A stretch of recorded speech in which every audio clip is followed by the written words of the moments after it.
The blizzard hit without mercy. The mountain road was gone. Cell service dead. And somewhere in the dark, someone was already on the property who was not supposed to be there. Cade Holloran had come to fix a heating system. He was leaving with his life if he was lucky. Octavia Bellrose had built a billion-dollar empire surviving ruthless men in expensive boardrooms. But tonight in her own home she was terrified, because the generator had not failed. It had been destroyed, and whoever did it believed she was completely alone. They were wrong. If stories like this keep you up at night, you're in the right place. Subscribe to this channel so you never miss what comes next. Hit that like button and drop a comment telling me your city and country. I want to see exactly how far this story travels. Now settle in. This one does not go where you expect. The drive up to the Bellrose estate was the kind of road that reminded a person how small they actually were. Cade Holloran had made the trip a dozen times over the past 3 weeks, and it never got friendlier. 16 miles of switchbacks carved into the face of the San Isabella Range, guardrails so old they'd rusted orange, and drop-offs on the passenger side that fell away into nothing, just pale gray sky and the tops of spruce trees 1,000 feet below. In good weather, it was impressive. In winter, it was a test of nerve. This particular Thursday morning, the sky had turned the color of old pewter by the time Cade's truck reached the upper gate. He punched in the access code, waited for the iron panel to grind open, and pulled through without stopping. The thermometer on the dashboard read 21 degrees. The forecast had said snow was possible, the word possible, doing a lot of work sometime late Friday. He figured he had a full day, maybe more, to finish replacing the faulty exchanger coils on the estate's primary heating unit, pack his tools, and be back in Hollow Ridge by dinner. Bryn had a school project due Friday. She needed help with the poster board section, and she'd made him promise to be home before 7 so they could work on it together. He'd promised. He kept his promises. The estate appeared through the last bend the way it always did, suddenly, without warning, like something that had grown out of the mountain rather than been built on it. 3 stories of dark timber and stone, broad roof lines weighted with old snow, tall windows that caught the light wrong, in a way that made the glass look almost black from the outside. A beautiful house, the kind that cost more money than Cade would earn in several lifetimes. He'd repaired a lot of expensive properties over the years, but this one still made him slow down for a second before pulling into the service lot. He wasn't intimidated by wealth, not anymore. He'd learned early that rich people had bad pipes and broken furnaces just like everyone else. What he was, if he was honest, was curious about the woman who lived here. Octavia Bellrose. He'd Googled her before taking the job, not because he made a habit of that, but because the name had shown up in a business magazine his sister left at his house, and recognition had nagged at him until he looked it up. What he found was exactly what you'd expect, and nothing you could actually prepare for. 50 years old. Self-made. Started with a failing industrial supplier at age 27, built it into a holding company that now owned pieces of everything from specialty chemicals to luxury logistics. 3 times on the covers of financial publications. A face that looked comfortable with authority in a way that most people never managed. In person, she was worse. He'd met her the first day, or rather, she'd appeared while he was still pulling equipment from the truck bed, and she'd stood there in a charcoal wool coat, with her arms crossed, and her dark eyes moving over him the way a person evaluates something they haven't decided yet whether to trust. "You're younger than I expected," she said. "The work's the same," he said. She'd almost smiled. Almost. Since then, they'd had maybe 12 minutes of conversation total. She was rarely home during working hours, and when she was, she moved through the estate like a current, always somewhere purposeful, always with a phone pressed to her ear or a folder in her hand. She said good morning the way some people signed forms. She said thank you with the efficiency of someone who'd learned it was required, but not lingered on. Cade had fixed the east wing radiant floor loop, replaced 2 corroded bypass valves, and was halfway through the main heat exchanger replacement. He kept his head down, did the work, and was gone before she needed to think about him. That was the arrangement. It suited both of them. He got through the front door, hauled his tool cases to the mechanical room in the basement level, and set up by 8:15. The exchanger coils had to come out in sequence careful work, not complicated, but the kind that couldn't be rushed without making a mess. He put on the old wireless earbuds he used on job sites, Found a station playing the kind of country music he'd stopped admitting. He liked around age 25 and started in. By 10:30, he was 2 hours deep and making decent progress when he heard footsteps on the basement stairs. Octavia appeared in the doorway wearing a dark sweater and reading glasses pushed up onto her head. She looked at the dismantled components spread across the floor with the expression of someone who has decided not to be alarmed. "How much longer?" she asked. "Probably finish the main unit today. Test tomorrow morning, then you should have full heat again." She nodded, didn't leave. Cade glanced up. "Something wrong?" The weather report changed. She said it flatly, the way she said most things. "They've moved the storm window up. Significantly." He set down the wrench in his hand. "How significantly?" "The updated forecast has it arriving tonight. Possibly early evening." She pulled her glasses down and looked at him over the frames. "I'm not going to pretend I understand what that means for mountain roads." Cade understood exactly what it meant. He stood up, moved to the narrow basement window, and looked out. The sky was darker than it had been 45 minutes ago.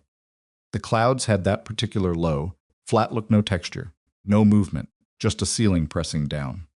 He'd grown up in these mountains. He knew what that sky meant. "It means I should probably pack up and get down the road before it starts," he said. Or I don't go anywhere until it passes." He looked at her. "How long does the forecast say?" 24 hours at minimum. Possibly 36. He did the math without wanting to.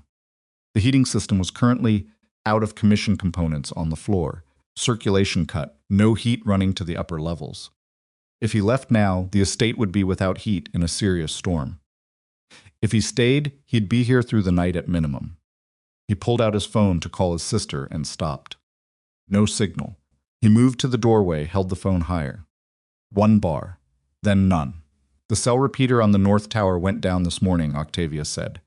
She was watching him with an expression he couldn't quite read. Not worried exactly.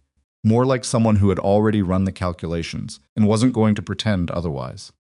"There's a satellite phone in the study. Landline in the kitchen, but I don't know that it's been tested recently." "I need to make a call," he said. He found the landline. It worked.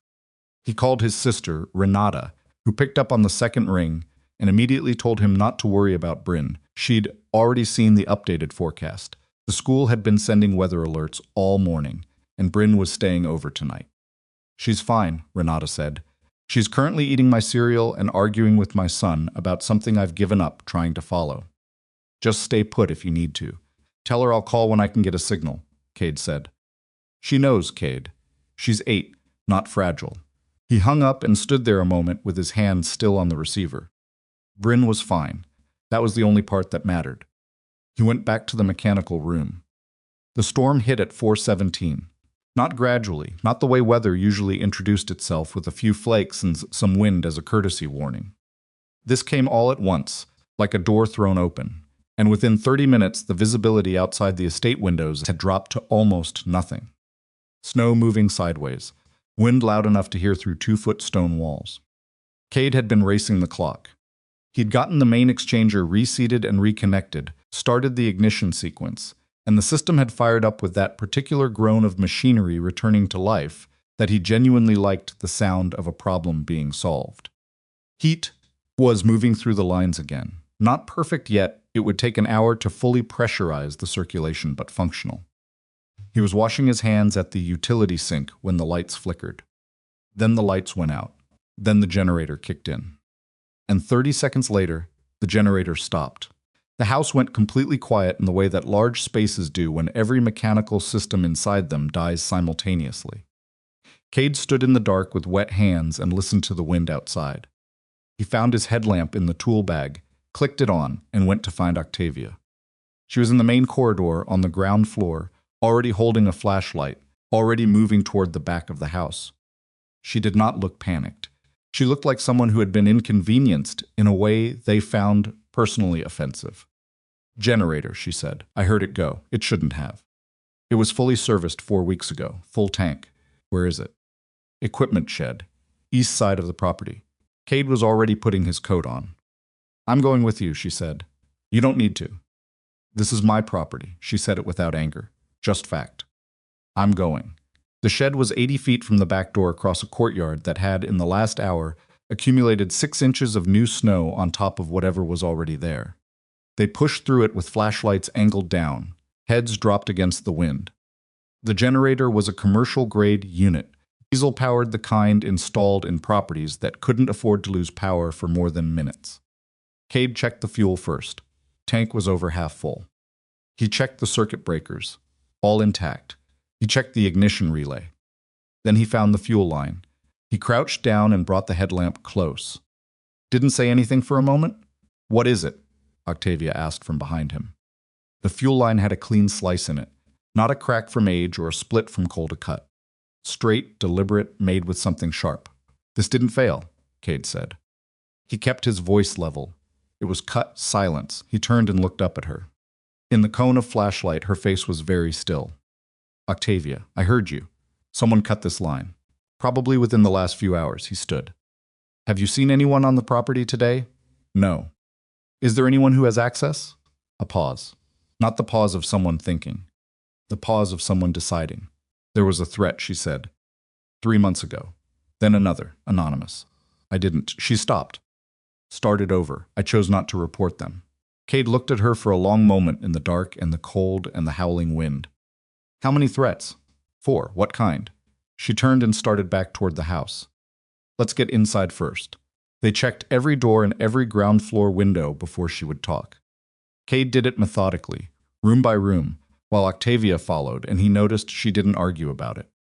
Whatever composure she normally wore like a second skin had thinned.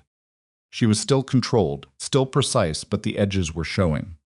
They settled in the main sitting room, where the stone fireplace was already lit. Cade stacked 3 more logs on, while Octavia stood with her arms crossed, watching the fire. "The threat started after I declined to sell my controlling interest," she said. "A rival group, I won't give you names because that becomes complicated, made an offer I turned down. After that, things began happening.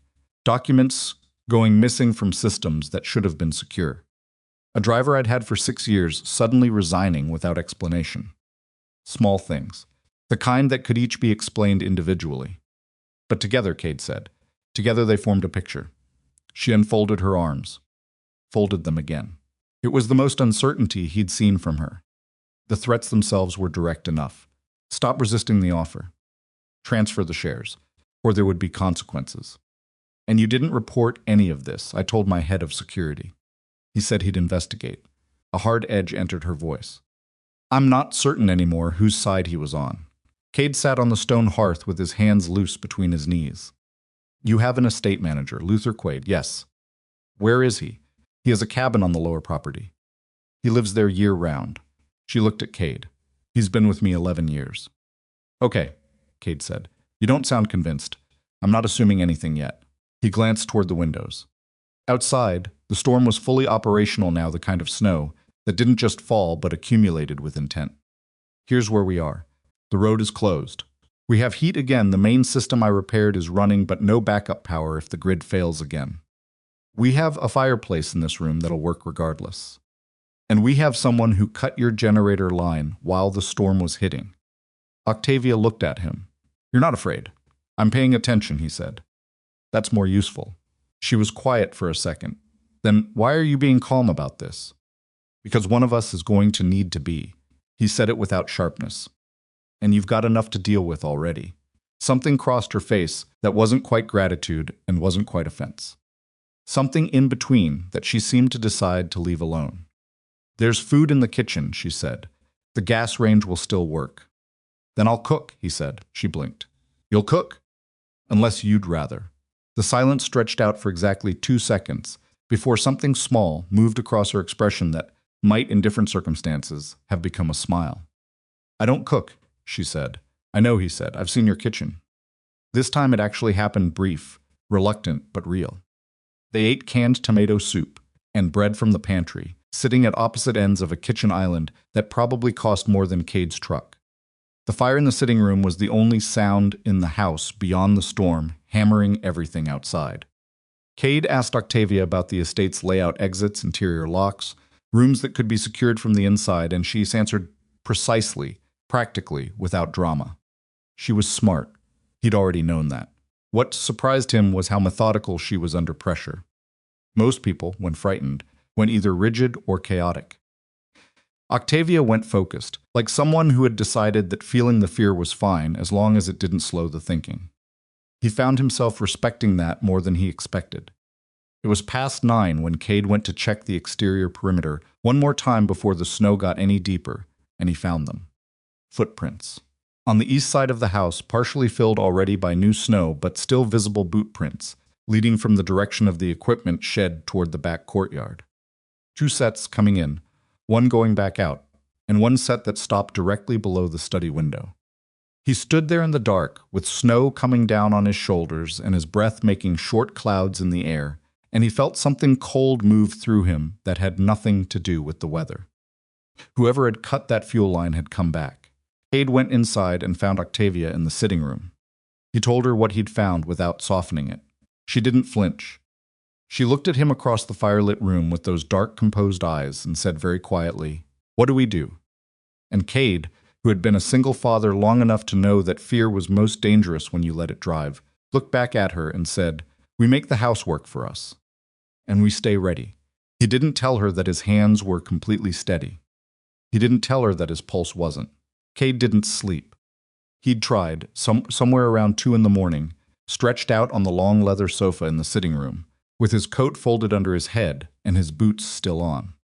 He'd stared at the ceiling for 20 minutes, listening to the storm work itself into something genuinely ugly outside, and decided that horizontal was the best he was going to manage.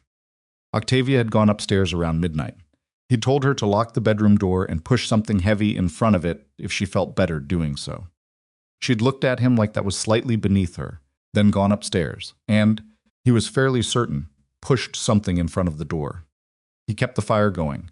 Every 40 minutes or so he'd add another log, then do a slow walk through the ground floor kitchen, library, back corridor, utility room, checking windows, checking locks, listening. The house settled and creaked in the wind the way old structures do, every joint and beam making small complaints. It took him about an hour to learn which sounds were something house and which sounds were something else, and after that the night became slightly more manageable.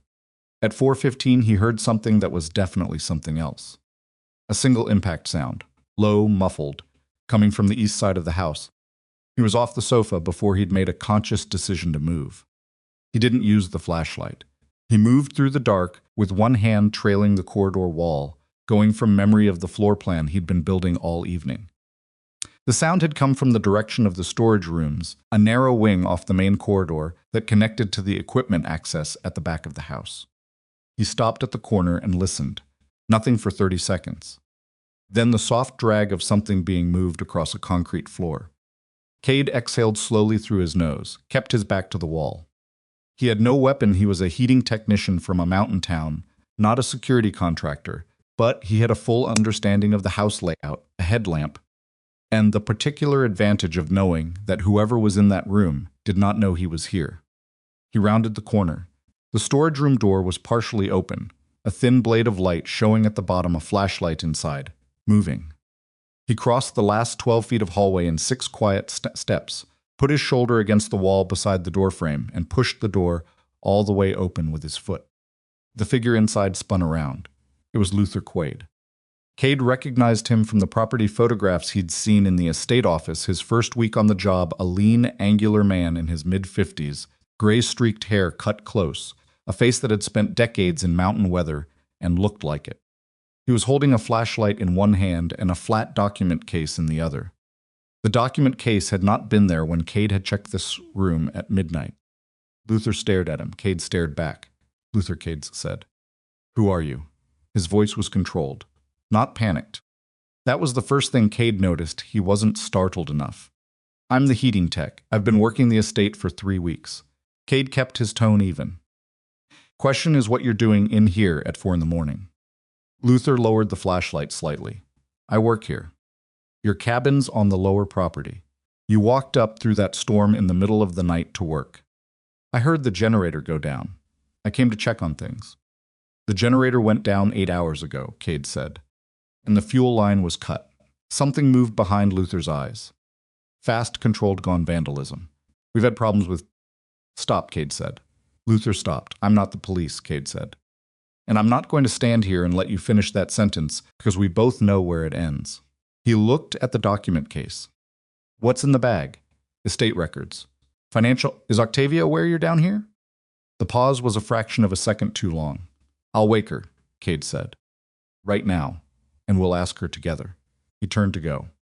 What happened next happened fast. Luther moved not toward him, but toward the far wall, and Cade heard the sharp metallic click of a latch being thrown. A service panel in the wall, one Cade hadn't fully cataloged, swung open into a narrow utility passage. Luther was through it before Cade crossed the room. Cade followed for 3 steps before he stopped. He knew where that passage led. He'd traced the utility runs 3 weeks ago, first day on the job. It connected through the east wall to the equipment shed, and from the equipment shed, there was a slide door to the exterior courtyard. Luther wasn't trying to escape. He was trying to reach something outside. Cade turned and ran back through the corridor toward the stairs. He took them 2 at a time, hit the second-floor landing, moved fast to the master bedroom, and knocked hard enough to rattle the door in the frame. "Octavia, wake up now." 4 seconds of silence. Then her voice, completely alert. No grogginess. "What's happening?" "Luther Quaid is in the house. He came in through the service passage from the equipment shed. He had a document case with him." A pause. "I think he's not alone." The sound of something heavy being dragged away from the door. Then the lock turned. She opened it standing in dark pants and a gray sweater, hair pulled back, eyes sharp. She'd never fully undressed. Whether that was instinct or her usual state of operational readiness, he couldn't tell and didn't ask. "Luther," she said. "Not a question. Did you suspect him?" Her jaw tightened. "I suspected everyone. That's different from having proof. We need to move you somewhere that locks from the inside and isn't adjacent to the exterior walls." He was already looking back down the corridor. "There's a wine cellar on the sub-level stone construction. 1 access point, solid door." "Yes, that's where you're going." She moved past him into the hallway without argument, and he fell in beside her, keeping her on his interior side as they went down the stairs. He handed her his headlamp at the bottom. "Keep this." "I need both hands." "Where are you going?" "To figure out how many people we're dealing with." She grabbed his arm briefly firmly. "Don't be reckless." He looked at her. In the thin beam of the headlamp, her face was tight with something she probably didn't give out easily. Not fear for herself. Something else. "I've got Bryn to get home to," he said. "I'm not being reckless." He left her at the cellar door and went to find Luther. It took 11 minutes and cost him a bruised shoulder and a cut across his left palm from a displaced bracket in the utility passage. But he found Luther in the equipment shed with another man shorter, heavier, wearing a contractor's coat with no identifying marks. The second man had a 2-way radio. When Cade came through the interior door, second man reached for something in his coat pocket, and Cade did the only thing available to him, which was to drive his forearm across the man's chest and put him against the wall with enough force to knock the breath out of him. It wasn't clean. It wasn't controlled. Cade's shoulder hit a pipe rack on the follow-through, and pain flared hot from his collarbone to his elbow. Both men scrambled. Luther made it past him and got back into the utility passage. The second man found his footing and threw a punch that Cade caught mostly on his forearm, but partly on his ear, and the world went briefly sideways. He didn't chase them. He didn't need to. The equipment shed had 1 exterior door and 1 interior passage, and both of those access points had heavy bolt locks on this side. He threw both bolts. Then he found the emergency panel on the shed's inner wall, a weatherproof box with a hinged cover that he'd noticed during his first property walkthrough, and opened it. Inside was a satellite emergency beacon, a real one. Professional grade, pre-registered. The kind installed on remote properties exactly for situations where conventional communications failed. He activated it. The device gave a single low tone and a steady amber light. Someone would be coming. Not tonight, not in this storm. But they'd be coming. Cade stood there for a moment with his cut hand and his throbbing shoulder and his heart running faster than he wanted to admit, and he made sure the bolt on the exterior door was thrown all the way before he went back to get Octavia. She was in the Wietzen cellar, sitting on an overturned wooden crate with the headlamp on the floor angled up toward the ceiling, casting everything in a pale diffused light. She looked up when he came through the door, and her eyes moved immediately to his hand. You're bleeding. Bracket edge. It's not deep. Sit down. I'm fine. I did not ask you how you were. I said, sit down. She was already moving. There was a utility cabinet against the far wall with a first aid kit inside, the kind of well-stocked kit that came with properties managed by people who took preparation seriously.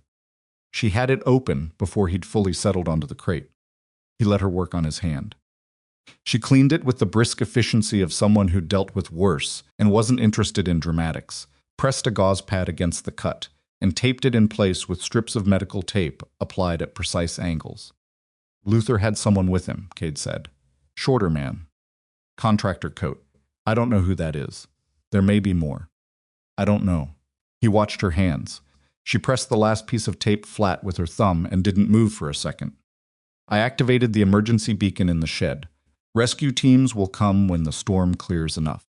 She looked up, close like this, with the upward light and the stone walls of the cellar around them. She looked different from how she looked in the rest of the house. The authority she wore in open spaces, the particular posture of someone accustomed to being the most powerful person in any room, had settled into something quieter down here. She still had every bit of herself, she just wasn't performing it. Luther has been with me 11 years, she said. I know. I recommended him for a position on my foundation board 3 years ago. I attended his daughter's graduation. She set the roll of medical tape down on the lid of the first aid kit. I paid for his mother's care facility when she was ill. I didn't ask him to pay it back. I know, Cade said again. I'm telling you this, she said, not because I want sympathy. I'm telling you because I need to say it out loud to someone. Her voice was flat, deliberate, the way someone talks when they're managing something interior with a lot of effort. He has been in this house when I was asleep. He has had access to everything I own on this property. And he used it. Cade didn't say anything. There wasn't anything to say that would make that smaller. How long has the storm been going? She asked after a moment. He checked his watch. Almost 15 hours. And you haven't slept. Not really. She sat back on the second crate and pulled her knees up slightly, wrapping her arms around them. It was an unconsciously human gesture, the kind of small, self-contained posture that people fall into when they stop performing for an audience. He didn't think she knew she'd done it. Tell me about Bryn, she said. He looked at her. Why? Because I would like to think about something that isn't this house and that man. She met his eyes steadily. And because you mention her the way people mention things that are the center of their world. Cade was quiet for a second. He hadn't expected that. She's 8, he said. She's paused, searching for honest language instead of the easy kind. She's funny. Not in the way kids are funny where adults pretend to laugh, she's actually funny. She notices things other people miss, and then says the truest possible version of what she noticed at the most inconvenient time. He looked at the floor. She's got her mother's eyes. Exact same color. Sometimes I look at her and it just... He stopped. Her mother, Octavia, said quietly. 4 years ago. She was 31. He said it without inflection, because that was the only way he'd found to say it, without it stopping everything. Aneurysm. 3 days in the hospital, then she was gone. I'm sorry, yeah. He turned his hand over and looked at the taped cut. Bryn was 4. She remembers her, but not the way an adult remembers. More like impressions. Her voice. The smell of her shampoo. That her laugh was loud. He smiled briefly, involuntarily. Her laugh was really loud. Octavia didn't fill the silence with anything. She just let it sit there. He appreciated that more than she probably knew the number of people who responded to loss with immediate reassurance, as if the point was to close the subject, had exhausted him over the years. I had plans, he said before. I was going to build the business into something larger. We were going to move. Elena had this whole timeline mapped out. She was a planner. She had spreadsheets for everything. After she died, he shook his head. The plans didn't fit anymore. The life we'd been building was built for 2 people. So I made a different one. One small enough to manage, Octavia said. He looked at her sharply. Not because it was cruel, she didn't say it cruelly. Because it was precise in a way he hadn't expected. Yeah, he said, exactly that. She nodded slowly. I understand that better than you'd think. You built an empire. I built an empire so I didn't have to think about what I wasn't building. She said it matter-of-factly, the way she said most true things without decoration, as if the truth was practical information rather than confession. There are people around me constantly, assistants, executives, advisors, attorneys. I fly between cities. I attend events. I am, on paper, one of the least lonely people in the world. She looked at the far wall of the cellar. Every single one of them needs something from me. Not from me, from what I control. That's a specific kind of alone, Cade said. Yes, she glanced at him sideways. It is. Something shifted in the room. Not dramatically, not the way it happens in movies with convenient lighting and swelling music. Just a small, quiet shift in the space between two people who had been strangers 24 hours ago and were no longer exactly that. Cade looked at her. Being needed and being loved are different things. Where did you learn that? Bryn. He said it simply. I thought taking care of her was the same as he stopped. She told me once when she was 6 that I was the best dad, but sometimes she just wanted me to sit down. Stop doing. Just sit. He half smiled, 6 years old. Octavia was quiet for a moment. She sounds like someone I would find extremely inconvenient, she said. In a way I would enjoy. He laughed. It came out a little ragged around the edges, the way laughter does after a hard night, but it was real. She smiled too. Not the almost smile from before. Something fuller, something she hadn't managed yet. It changed her face in a way he wasn't prepared for. He looked away first. They stayed in the cellar for another hour. The storm was audible, even through the stone and earth, a constant pressure from outside, and occasionally the house above them would make a sound like something straining. Cade kept listening for anything that wasn't weather. He told Octavia what he'd done in the equipment, shed the bolted doors, the beacon, and she listened with her head slightly tilted, asking questions that were specific and practical rather than anxious. She wanted to understand the situation, not be reassured about it. He respected that. Around 6 in the morning, the wind shifted, not dropped, but changed direction in a way Cade recognized from years of reading mountain weather. The worst of the pressure system was moving east. The storm would continue, but the violence of it was peaking. We should get out of the cellar, he said. Go upstairs. The main system should be holding heat. We'll have better visibility and better options up there. And Luther? Locked in the equipment shed. He's not getting out without breaking the exterior door, and that's solid steel in 1.5 feet of snow. Cade stood, careful with his shoulder. He's not going anywhere. The other man. Don't know. He went back through the passage. I have no way to know if he went outside, or if he's still in the house. He looked at her directly. We need to do a full sweep before we settle anywhere.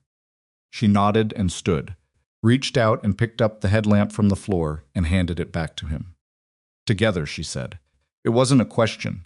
They went through the house room by room, starting from the sublevel and working upward, Cade in front and Octavia 3 steps behind. She didn't crowd him, and she didn't lag. She moved through her own house, like she was seeing it for the first time from the wrong side, as a space with vulnerabilities rather than a space designed for comfort. On the 2nd floor, in the small sitting room at the far end of the east corridor, they found evidence that the second man had been there. A window latch was broken pried from outside, probably a long-handled tool, and the curtain had been disturbed. Boot prints on the hardwood that matched neither Cade's nor Octavia's. He was gone. The window lock was damaged, but the window itself was closed, and the snow outside showed no fresh tracks, which meant he'd left before the storm got any worse. Or he was waiting. Cade closed the sitting room door and wedged a chair under the handle. We stay on the opposite side of the house, he said.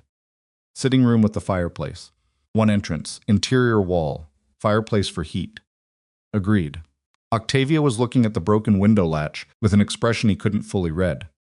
Something between fury and something older and colder than fury. They planned this. Yes, they waited for the storm. They knew the forecast had changed.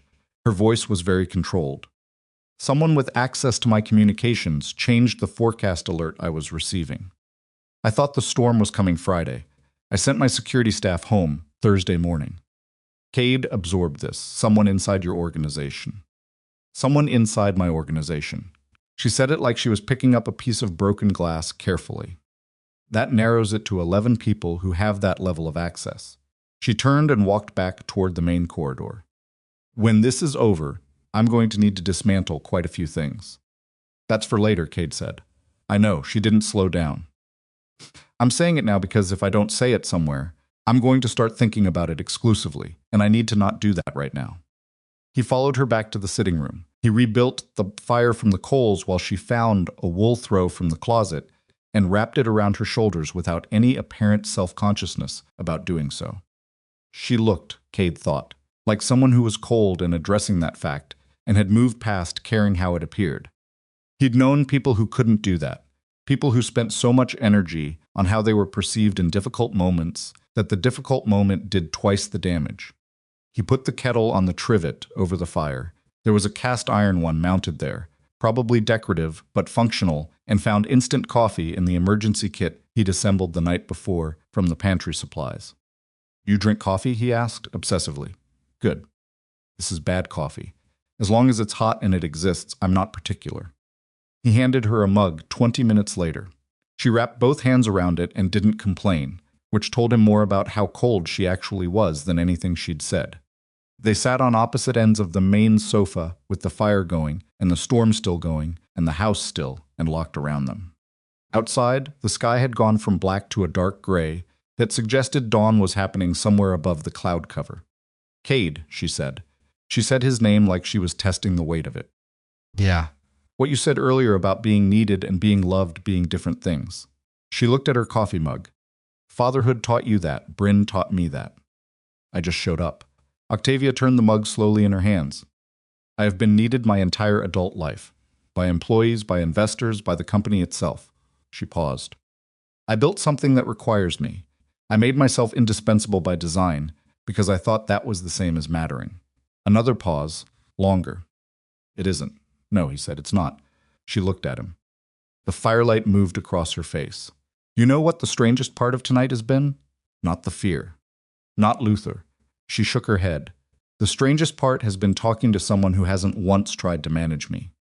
"I don't work for you," he said. "Not really. I work for the house." She made a sound that was partway to a laugh. "That is the most honest thing anyone has said to me in at least a year." The fire popped. Wind drove a hard gust against the windows. Somewhere in the upper floors, a door that hadn't been properly latched swung and clicked against its frame. And both of them heard it, and both of them were still for a half second before the pattern of sound made clear. It was nothing, just the house breathing. The tension went back to where it had been rather than dissipating entirely. "Rest," Cade said. "I'll take the chair. You take your end of the sofa. We've got hours before rescue teams can get up the mountain." She looked like she was going to argue. Then she looked at him more carefully and apparently decided that the argument would cost more than it was worth. "You need rest too," she said. "I'll get some." He got very little. He sat in the chair beside the fireplace and kept the fire and listened to the storm and watched the light change in the room as dawn arrived. And he thought about Bryn on Renata's sofa eating cereal and arguing with her cousin. And he thought about Elena and the plans they'd made that no longer fit. And he looked at Octavia sleeping eventually, finally with the wool throw pulled up and her hand curled under her chin like a child. And he thought that the world put the strangest people in the same room sometimes. Then, at 7:42 by his watch, he heard the crack of the exterior equipment shed door giving way. He was on his feet before the sound finished. Luther Quaid was out. And somewhere in the house, a window on the east wall shattered. The sound of breaking glass in a stone house carries differently than it does anywhere else. It doesn't shatter and fade. It rings sharp, flat, authoritative, and then the cold comes through behind it like something that was waiting for exactly that invitation. Cade heard the window go on the east side and was already moving before the second sound came, which was the distinct heavy impact of someone dropping through a frame onto an interior floor. Not Luther. Luther had broken out of the equipment shed on the exterior. This was someone coming in, the second man, the one from last night who'd gotten away through the passage. Cade crossed the sitting room in 4 steps and grabbed Octavia's shoulder. She was awake before his hand landed. Not groggy immediately, completely awake, and she was sitting up with her eyes moving to the door before he said a word. "East side," he said quietly. "Someone came through a window. Luther's out of the shed." He kept his voice below conversational level. "We need to move." She was already on her feet, the wool throw falling away. "Where?" He'd been thinking about this since 7:30, while the fire burned down and the light in the room went from gray to something approaching actual morning. He'd been doing what he always did in unfamiliar spaces, building the floor plan in his head, running through it, looking for the angles. He did it in every house he worked. It was a habit from years of navigating other people's structures without maps. Library, he said. Interior room. No windows. One entrance. Solid door with a key lock, not just a handle. She nodded without asking how he knew about the key lock. He had found it on his third day working the estate, when he'd traced a heating duct that ran through the library's east wall and needed access to the interior of the room to check the register placement. They moved into the corridor together and went left, away from the east wing, staying close to the interior wall. The house was quiet in the way that wasn't quite the same as empty. There was a texture to the quiet that Cade had learned over the past few hours. The way the house sounded when it was holding itself together in the storm, and somewhere underneath that texture there was now something else. Presence. Movement being suppressed. Whoever had come through that window was trying not to be heard. They reached the library. Cade got the door open and Octavia went in first, and he followed, pulling the door shut behind him. The key was on the interior side, an old brass thing, the kind that actually required effort, and he turned it and heard the tumblers engage. The library was dark. No windows meant no outside light, and the power was still out. Octavia clicked on the headlamp he'd given her back in the cellar and angled it low. The room smelled of old paper, and the particular dry warmth of books stored in a heated space. 4 walls of shelving from floor to ceiling, a reading table in the center, 2 leather chairs. A desk in the far corner with a lamp that wasn't working. "He's going to check the sitting room first," Cade said, keeping his voice at the lowest functional level. "When he doesn't find us, he'll start clearing rooms." "How long do we have?" 10 minutes. 15. "The beacon you activated. It's registered. Someone's monitoring it. But the storm hasn't broken enough for a helicopter, and the road's blocked." He leaned against the door and listened. "They're not going to make it up here in the next 15 minutes. Octavia stood in the middle of the room with the headlamp and looked at him. She didn't say anything for a moment. He could see her thinking, not panicking, actually thinking, and he appreciated that she didn't fill silence with noise just to manage her own fear. "What do you need?" she asked. "Something heavy enough to hold the door if the lock doesn't. And I need to know if there's anything in this room I can use." She moved without hesitation. She'd spent years in this house, and she knew every room the way people know spaces they've lived in, not by description, but by muscle memory. She went to the desk in the corner and pulled open the bottom drawer and came back with a fire poker. Long, solid wrought iron. She held it out to him. "There's also a letter opener on the desk. That's more letter than opener," she said. "And a marble bookend on the second shelf that weighs approximately what a person's arm weighs after you've been holding it for 30 seconds. He almost smiled. "The poker's good. I thought it might be." He wedged the poker through the door handle at a downward angle, the way he'd seen done, and knew worked on inward opening doors. The handle couldn't turn if something rigid was seated beneath it at the right angle and pressed against the floor. It wasn't a guarantee, it was a delay. Then they waited. Waiting was the worst part. Not the danger itself, but the waiting for it, the stretch of time when imagination was doing more damage than anything real. Cade had learned this about himself when Bryn was small, in the emergency room the first time she'd run a fever high enough to frighten him. The waiting was the thing that hollowed you out. The actual crisis, when it arrived, gave you something to do with all that adrenaline. He stood to the side of the door, away from the line the poker would travel if someone forced it. Octavia stood behind the reading table, not hiding. Exactly, just putting solid furniture between herself and the door. She still had the headlamp. She clicked it off. Dark. Quiet. The storm outside pressing against the walls. They heard him at 8 minutes. Footsteps in the corridor. Measured, not hurried. Someone who knew the layout, or was moving carefully enough to figure it out as he went. The footsteps stopped outside the library door. The handle turned. Held. Turned again, harder. Cade stood absolutely still with his back against the shelving and his eyes on the door and didn't breathe. 3 seconds of silence. Then a voice from the other side. Not the second man's voice, Luther's, Octavia, a pause. "I know you're in there. Nothing from inside the room." "I'm not going to hurt you," Luther said. "I need you to understand that. This was never about hurting you." Cade watched the door. "I need the documents," Luther said. "The ones in the estate management files. The transfer authorizations." Another pause. "Give me those, and we leave.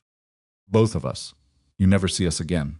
Octavia's voice came from the dark beside him, steady, colder than the room. You were in my home, Luther. You cut the generator line in a blizzard and left me without heat.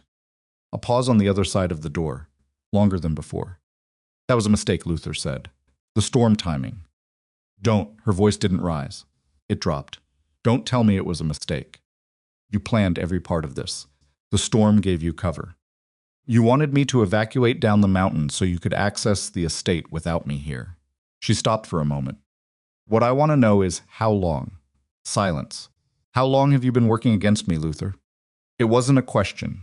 It was a sentence that ended with a period, the way certain truths do when they've been held too long and have finally run out of room. The voice from the other side of the door was quieter when it came. 14 months. Cade heard Octavia exhale beside him. One breath. Trolled. 14 months, she said. They came to me. I didn't go looking. Get away from the door, she said. If you put your shoulder to it, I'm going to make certain the account of what you've done here is as complete and public as I can make it. A long silence. Then the footsteps moved away from the door. They went down the corridor, slower than they'd come. Cade listened until they faded, then listened another 30 seconds, to make sure. He's not gone, he said quietly. He's repositioning. I know. Octavia clicked the headlamp on. Her face in the beam was tight, controlled, the same composure she'd been wearing since the night before, but there was something underneath it now, something that had cracked open slightly when Luther said 14 months. She wasn't letting it show fully. He didn't think she was capable of that, in front of someone. But it was there, 11 years, she said, I heard. His daughter graduated from a good university. His mother, she stopped. I paid for that woman's care for 2 years, because Luther told me she had nobody else. She looked at the floor.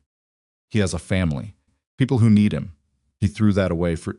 She made a short, precise gesture with one hand. For whatever they offered him. Cade didn't say anything. He knew there was nothing to say that was worth interrupting the way she was processing it. People make choices, she said finally. I know that. I have built a career on understanding that people make choices based on incentives. She looked up. I just didn't think I was someone he needed an incentive to betray. You weren't a person to him, Cade said. Carefully, not cruelly. You were a position, a set of assets. That's not about you, that's about what he decided you were. She looked at him for a long moment. That's a strange kind of comfort. It's not supposed to be comfort. It's just true. She absorbed this. Then what do we do? Cade looked at the door. We can't stay in here. Luther knows where we are and he has time to work with. I need to change the dynamic. He turned over the floor plan in his head. The library's position in the house. The corridor outside. The mechanical room below.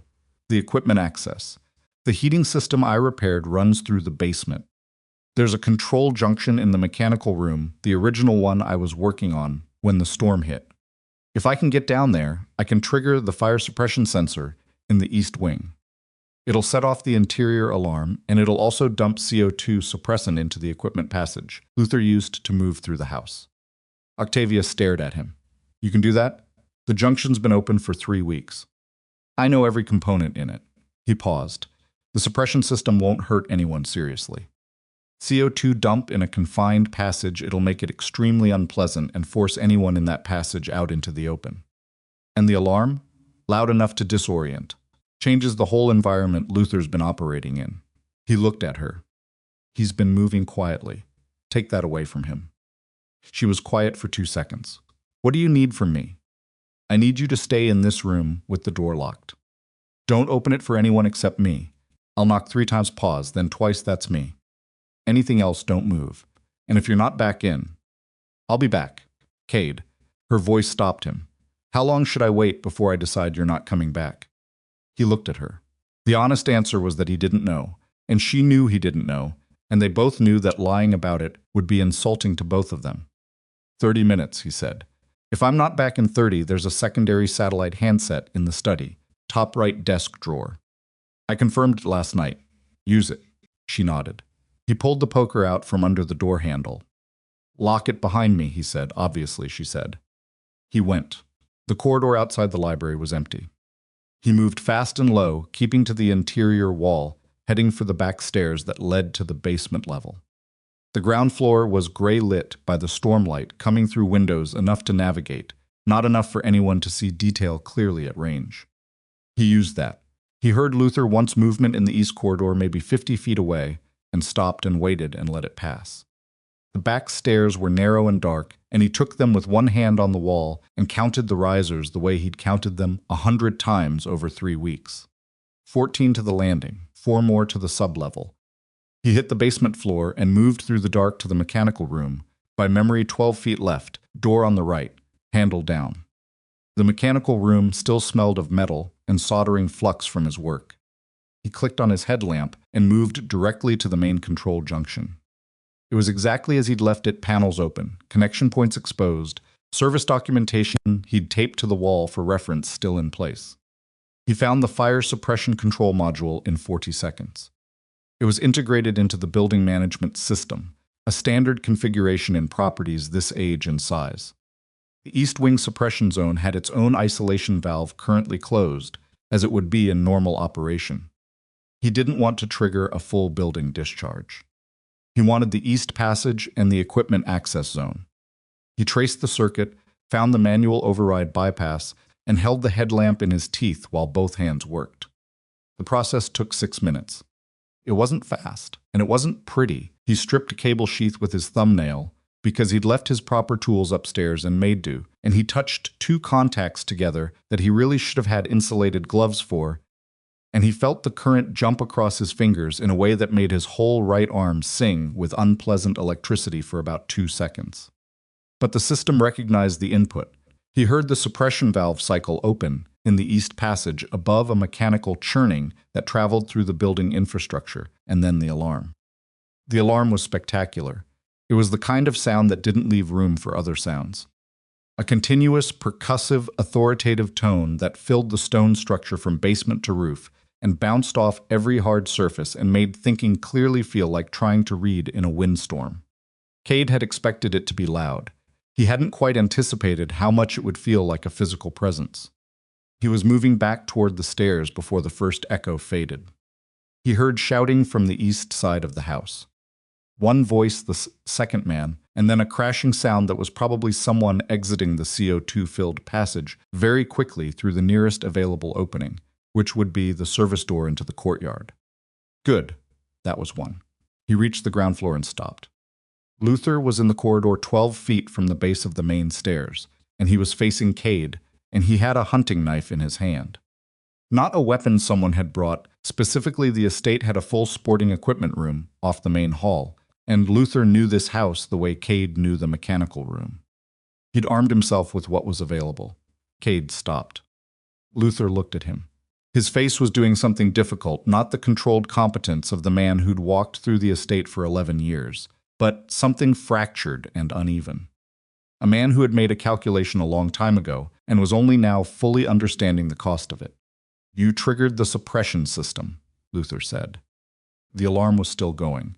He had to raise his voice. "Your partner's in the courtyard," Cade said, "in 1.5 feet of snow with no gear. He can handle himself." "Maybe. How about you?" Luther looked at the knife in his hand like he was slightly surprised to see it there. "I'm not going to use this." "I know," Cade said, and he meant it not because he trusted Luther, but because of the way Luther was holding it. Grip too loose, arm not positioned. A man who'd picked up something sharp because it was available, not because he'd planned to use it. "I need those documents," Luther said. "Transfer authorizations, Octavia's digital signatures on share transfer orders. If I have those, you go to the people you've been working with and you give them what they need to force the company sale," Cade said. "And they let you walk away." Luther said nothing. "Or they let you think they let you walk away," Cade said. "Which isn't the same thing." Luther's jaw tightened. "You've been in this house for 11 years, Cade said. "You know where those documents are better than I do. If you could have gotten them without Octavia's cooperation, you would have gotten them 3 days ago when you cut the generator and expected her to evacuate." He kept his voice level, not taunting, just factual. "You need her authorization. A physical signature or a biometric confirmation or something she has to personally provide. That's why you're still here." Luther said nothing for a long moment. The alarm continued overhead. "She's not giving you anything," Cade said.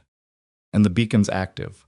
There are emergency services en route who are going to reach this property the moment the storm breaks. He waited. What's the move, Luther? The knife hand dropped. Not all the way, not surrender exactly, but dropped. The grip changed, the forearm relaxed. Cade moved. He didn't go for the knife. Going for the weapon was what people did in movies. What he did was step hard to Luther's left side, the knife side, and drive his right shoulder into Luther's chest. And because Luther's weight was already back, and his stance had already compromised itself the moment his arm dropped, the result was Luther going into the wall and then onto the floor with a sound like something heavy falling from a height. The knife slid across the corridor stone and stopped 5 feet away. Cade put his knee on Luther's chest and one hand on Luther's collar and looked at the man's face from 18 inches away. Luther had the look of someone who had arrived at the end of a very long road and found it was exactly as bad as feared. Don't get up, Cade said. Luther didn't get up. The alarm stopped 6 seconds later, automatic cutoff, timed, and the house went to a different kind of quiet. The kind that comes after loud things, where the silence feels thick. Cade heard footsteps from the upper corridor. Then the library door 3 knocks. Pause 2. Then Octavia's voice, Cade. Down here, he called. Stay at the top of the stairs. I heard the alarm cut. I heard something fall. Pause. Are you hurt? He looked at his hand. The right one, from the current 2 fingers slightly burned, the skin already doing something angry. His shoulder from earlier was a steady complaint. The cut on his palm was holding, but the tape was half off. I'm fine, he said, which was partially true. He looked down at Luther. The sporting room, Cade said. What's in there? Luther looked at the ceiling. There are straps in the sporting room, Cade said. Hack straps, gear tethers. You're going to come with me, and I'm going to put you somewhere you stay until the rescue teams arrive. He got off Luther's chest and stood and picked up the knife from the floor and put it in the back of his waistband. Or you can make this harder, and we can do it the other way.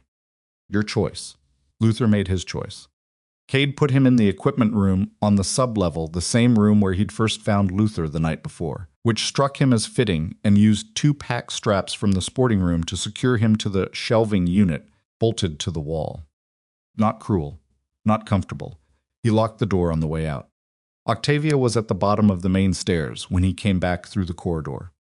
She looked at his right hand, immediately the burned fingers, and then at his face. You're actually hurt, she said. Relatively. That's not an answer. I've been worse. He looked at her. Luther's secure. The other one went out through the courtyard. He's not coming back through that snow. He exhaled slowly. It's over. She looked at him for a long moment. The composure she'd been wearing since the previous night, that careful, managed exterior, had thinned considerably since the last 2 hours. Not collapsed, just thinned, like something that had been holding a shape under pressure and had finally been allowed to ease. You didn't have a weapon, she said. I had the house. She absorbed this. I know this house better than he did, Cade said. I spent 3 weeks inside every wall and floor and utility run in this building. That's worth more than a knife in a space you actually understand. She looked at him for another moment. Then, that's either very clever or very reckless. It worked out this time, he said, which was honest. They went back to the sitting room. The fire had burned lower during the time they'd been out of it, and Cade rebuilt it methodically, not thinking, just doing the familiar work of feeding and banking and adjusting draft, while Octavia sat on the sofa with her knees together and her hands in her lap and looked at the floor. The storm outside had genuinely changed. Not gone still heavy, still driving, but the directional quality of the wind had shifted, the way he'd noticed at 6 in the morning. The pressure system was moving. By noon, maybe earlier, the ceiling would lift enough for emergency services to get up the mountain by road, if not by air. He put the repaired fire poker back on its stand, Octavia. She looked up. It's going to be a few hours still, he said. But they're coming. She nodded. He sat down in the chair beside the fireplace. His right hand was doing things he was choosing to ignore for the moment, and his shoulder had its own full-time commentary, and he was tired in the specific way that came from a full night without sleep, combined with the kind of physical and mental strain that used up resources faster than rest could replace them. He tipped his head back. The fire made its sounds. The wind made its sounds. The house settled. After a long time, Octavia spoke. I was frightened, she said. She said it the way people say things they've been holding at arm's length, finally letting it land where it was always going to land. Last night, most of today, I was genuinely frightened, and I didn't let myself say that. I know, he said. I don't say that easily. I know that too. She looked at the fire. You were scared as well. Yeah, you didn't let it drive anything. I tried not to. He looked at her. Didn't always succeed. My pulse was pretty unreasonable most of the night. Something moved across her face that was almost a smile. Cade. She said his name again the way she had before testing it. But differently than before. Less like information. More like something she was allowing herself. Thank you. He didn't deflect it. He'd learned over the years that deflecting gratitude was usually about the person deflecting it, not the person offering it. He just nodded. She looked at the fire for a while. Then she got up and walked to the window and stood looking out at the white, destroyed landscape of her property vehicles buried to their roof lines. The outbuildings barely visible through the residual snow that was still falling but thin now, manageable. The mountain emerging from itself after a long night. He watched her standing there. She had her arms crossed again, that particular posture, but it was different now. Not the armor it had been yesterday. More like someone who was cold and holding themselves and was comfortable enough, with him, not to pretend otherwise. He got up and stood beside her. Neither of them said anything. Outside, in the distance through the still thick weather, they both heard it at the same time, faint, mechanical, the particular sound of rotors fighting altitude. A helicopter. Octavia turned and looked at him, close. The relief in her face was real and unguarded, in a way he hadn't seen from her before. No management, no composure layered over it. Just real. He took her hand. She looked down at their hands. Then back up at him. He meant to say something practical.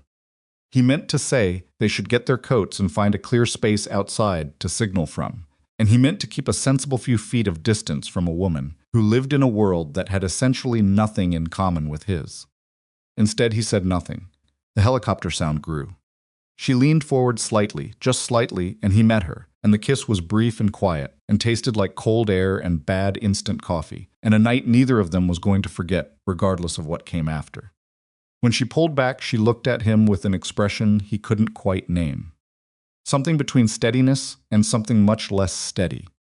He cleared his throat. We should get coats, he said. Signal the helicopter. Yes, she said. Neither of them moved for another 3 seconds. Then his satellite phone miraculously found a signal. It buzzed. He looked at the screen. A message from Renata's phone.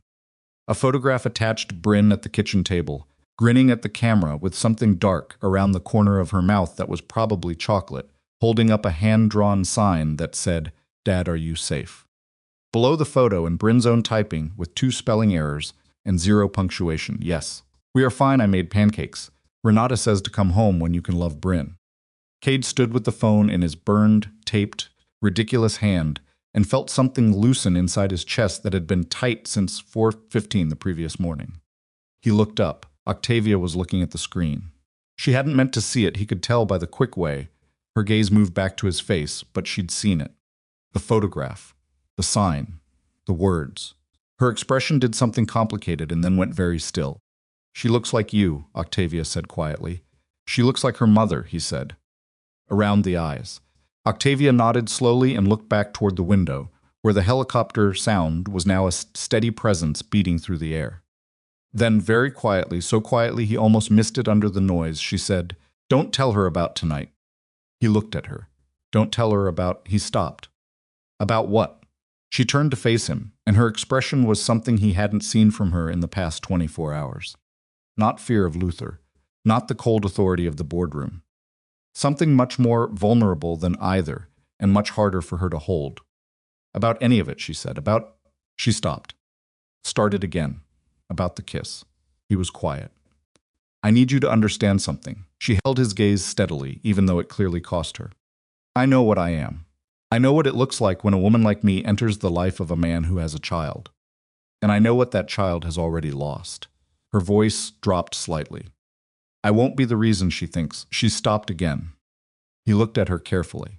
You think she'd see you as replacing her mother? Wouldn't she? He thought about Bryn. Her particular 8-year-old logic, sharp as a tack and twice as pointed. The way she watched people who came near her father. The way she asked questions that sounded simple and weren't. Maybe, he said honestly, at first. Octavia nodded like that confirmed something she'd been carrying. So you want me to pretend tonight didn't happen, he said. I want you to give her the option of deciding what tonight meant without it being handed to her before she's ready. She looked at him directly. That's not the same thing. He stood with Bryn's photograph still on the screen of his phone, and Octavia's dark eyes on his, and the helicopter getting louder overhead. And he thought that, of all the things he'd expected from this woman, since pulling into her estate 3 weeks ago, the thing he'd expected least was this: the particular care she was taking with a child she'd never met. He didn't say yes, he didn't say no. He looked at her for a long moment and said, "We should get our coats." She held his gaze for one more second. Then she went to get her coat. The helicopter set down in the East Meadow at 10:43 in the morning. Cade knew the exact time because he'd been watching his watch for the last 20 minutes, standing at the back door of the estate in his coat, while Octavia stood beside him, and the rotors kicked up a second storm of loose snow across the already destroyed landscape. 2 rescue technicians came out first, moving fast and purposeful across the field. Behind them, 2 sheriff's deputies in cold-weather gear. Behind them, a man in a dark jacket that said sheriff across the back in yellow letters, who was already on a radio before he cleared the rotor wash. They debriefed for 40 minutes in the main sitting room. Cade sat in the chair he'd occupied most of the night and let Octavia do the primary, talking because it was her property and her employees and her corporate conspiracy, and because she did it better than he would have: precise, sequential, no excess detail, no emotion that wasn't factual. The deputies recorded everything. One of them went down to the sublevel to retrieve Luther, which produced a period of muffled conversation, and then footsteps, and then Luther being walked through the sitting room with his hands zip-tied and his face carrying the expression of a man who had spent 3 hours in a cold equipment room, arriving at conclusions he should have arrived at a long time ago. He didn't look at Octavia when they walked him through. She looked at him. Cade noticed that. She looked at him directly, without hatred, without satisfaction, just looked. The way you look at something you want to remember accurately, rather than the way you want to remember it. The second man, whose name came out in the debrief as Cade Holraran, a private contractor with a documented history of work for hire in corporate security disputes, had been found by a sex-and rescue team 2 miles down the mountain road, alive and hypothermic and very willing to talk. Willing to talk was an understatement, apparently. The deputy who relayed this information said Holraran had begun providing names before they finished getting him into the heated vehicle. That was the thing about people who did this kind of work for money, Cade thought. The loyalty only ran in one direction. A paramedic looked at Cade's burned fingers, index and middle on the right hand. First degree mostly, one small patch that was going to need proper dressing, and at the cut on his palm, which had opened again during the business with Luther in the corridor, and at his shoulder, which the paramedic pressed on in several places, with the expression of someone who was not going to deliver good news. Partial separation, maybe, the paramedic said. Need imaging to confirm. You're going to want to keep that arm in a sling for a couple of weeks at minimum. I'm a one-man operation, Cade said. I understand that, the paramedic said. And your shoulder doesn't care. Octavia heard this exchange from 6 feet away, where she was finishing the debrief with the lead deputy. She didn't say anything, but Cade noticed her listening. By 1 in the afternoon, the estate had been photographed, documented, processed, and largely emptied of law enforcement. The lead deputy told Octavia that a forensic team would need access to the property in the coming days, and she agreed with the efficiency of someone who had already moved past this particular phase of the crisis and was now thinking 3 phases ahead. One of the deputies offered to drive Cade down the mountain when the road was confirmed passable. The storm had broken enough barely, but enough. The plows had gone through once and would go through again. Cade went to find Octavia before he left. She was in the library, the room they'd locked themselves into that morning, which felt like it had happened in a different week. She was standing at the reading table with a legal pad and a pen, writing something in the longhand style of someone who thought better on paper. She looked up when he appeared in the doorway. "Road's open," he said. "I'm heading down."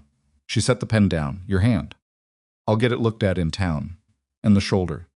"And the shoulder." She looked at him for a moment. Then she moved around the table and crossed the room and stopped a foot away from him and held out her hand. A handshake offered with the same directness she gave everything. No hesitation, no performance. He shook it. Her grip was firm and her eyes were steady, and the handshake lasted exactly as long as it needed to and not a second longer. "Thank you," she said, "for all of it." He nodded. "The heating system," she said. Something small moved at the corner of her mouth. "You should finish it when you can get back up here. When the road is properly clear." "That was always the plan," he said. "I'll leave the access code the same." He nodded again. There was more to say, there was obviously more to say, and they both knew it, and neither of them said it. Because standing in the doorway of a library in a wrecked estate at 1 in the afternoon with a sheriff's deputy waiting in the hall was not where any of it belonged. "Take care of yourself," he said. "You as well," she said. He left.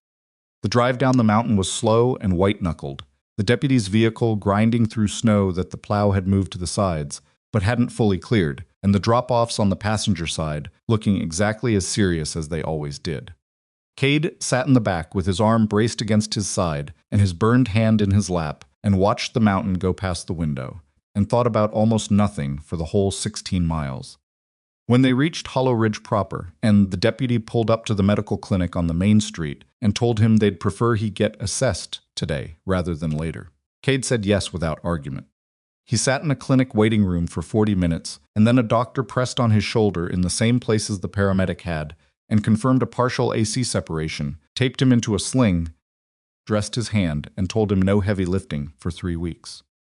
Then she looked at him over the top of her glasses and said, "I know what 3 weeks means to a one-man operation." "I'm telling you anyway." "I know," he said. "Thank you." He called Renata from the clinic parking lot. "I'm in town," he said when she picked up. "How's Bryn?" "She's fine, Cade. She's been fine." A pause. "She's been asking about you since yesterday morning. But fine. You know how she is. She doesn't make a production out of it. She just asks once every 30 minutes, with extremely casual phrasing." He smiled despite himself.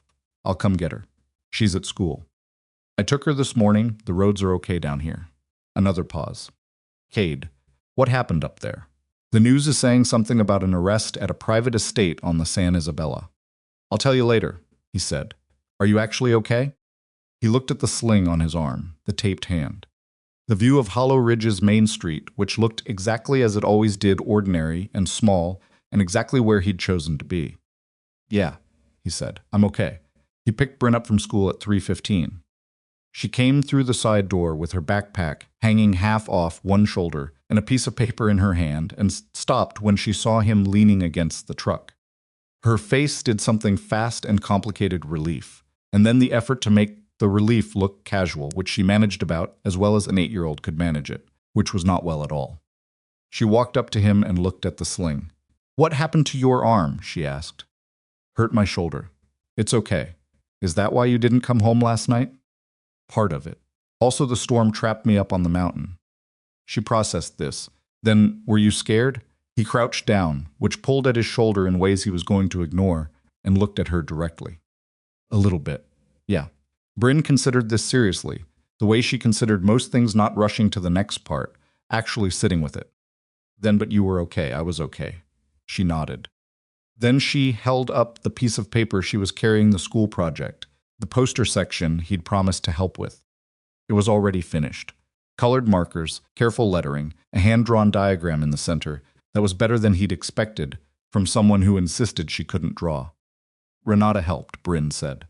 "I told her what went where, and she did the background because I didn't have time. It looks good. It's okay." She shrugged with the one shoulder that wasn't occupied by the backpack. "You can look at it properly when we get home." He stood up. He opened the passenger door, and she climbed in, and he went around to the driver's side and got in carefully, and she sat with a poster board across her lap and looked out the windshield at the school building. "Dad," she said. "Yeah. Were you alone up there?" He looked at the road ahead. "No," he said. "I was working on a client's house." She was there. Bryn looked at him sideways, the look she had when she was deciding how to ask the next question. "Is she nice?" Cade thought about how to answer that with any accuracy. "She's not what most people would call nice," he said. "She's direct. She's smart. She was in a hard situation and she handled it better than most people would." Bryn absorbed this. Okay, she said, in a tone that meant she'd filed it away but wasn't done with it. She wasn't done with it. Over the next 2 weeks, as the arm healed slowly, and the investigation into Luther Cade and Reg Hollander and the corporate network behind them expanded into the kind of multi-agency case that generates press coverage and pulled Octavia into a different kind of storm. Depositions, board meetings, a financial press that couldn't get enough of the story of the billionaire, trapped in her own estate. Bryn didn't ask about her again directly, but she listened.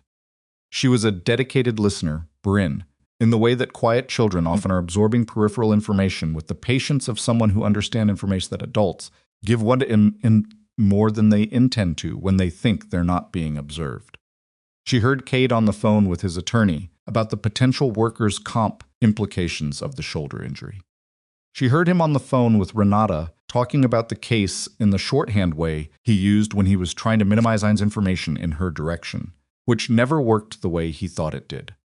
She saw the photograph in a news article on Renata's tablet Octavia, leaving a federal building in a dark coat with attorneys on either side, and she looked at it for a long moment and then put the tablet down without comment.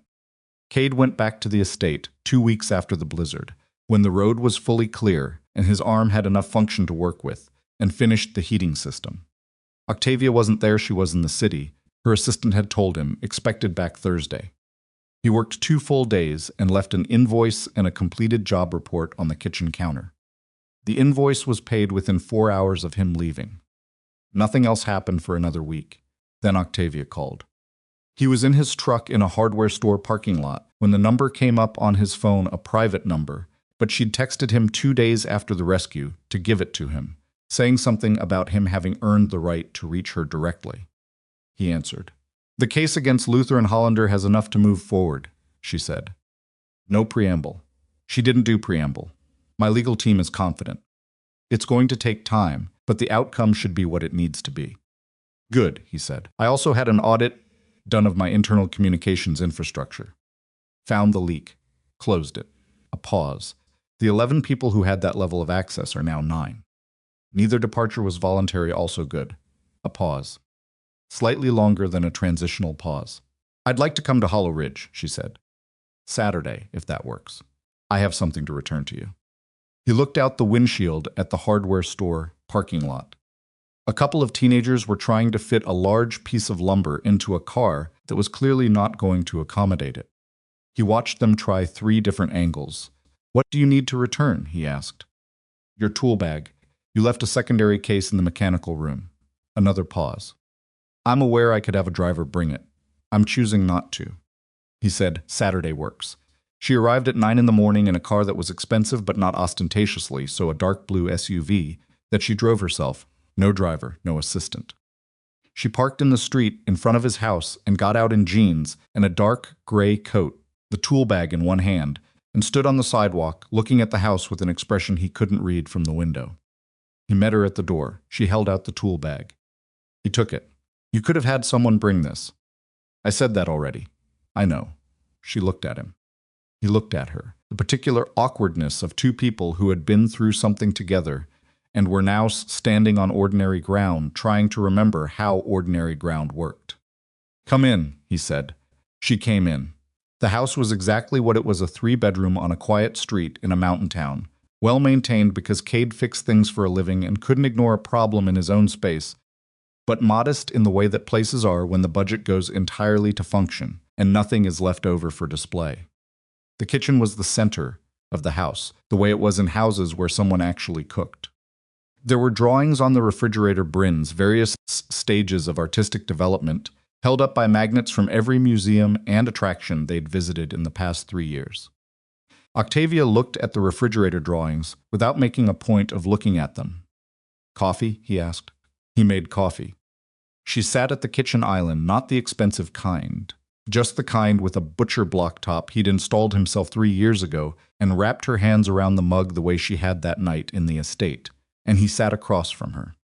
They talked for 40 minutes, not about the case, not about the blizzard, or not primarily. They talked the way 2 people talk when they've already done the hard version of knowing each other and are now doing the easier version. She asked about the shoulder. He said it was functional.